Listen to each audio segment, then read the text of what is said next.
when you go to a woman's father and he uses palm wine and all the other things you come with to marry, right?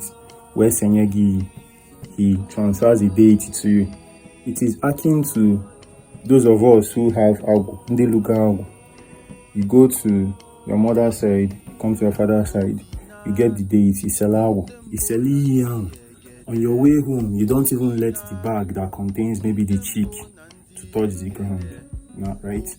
You go straight home, you don't talk with anybody. Maka Igbo. And when you get home, you hang it in the air. Or, ideally, you have a dibia waiting and able to immediately complete the installation so that Balonia. Now, you go to somebody's father, a lady's father. Takes palm wine, pours on the ground, gives the lady. She goes and marks you.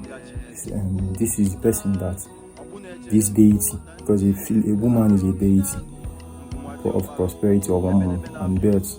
And then you take this deity and go home.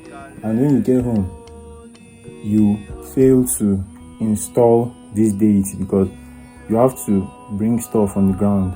You have to put Dolia and Idolu, this woman and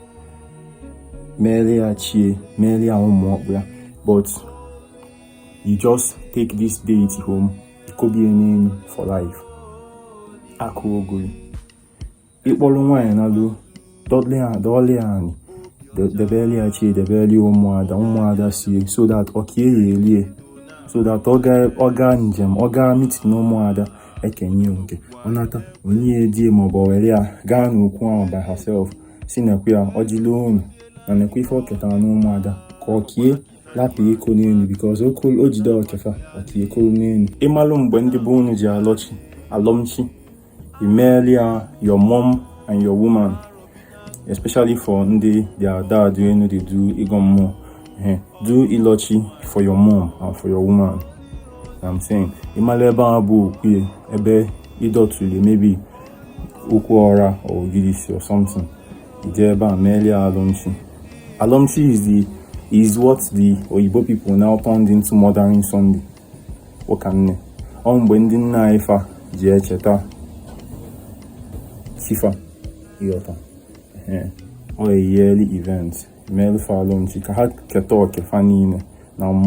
Lastly, remember if you need assistance with Afa, rituals, or ordinary guidance in general, Igbo spirituality guidance, I'm your guy.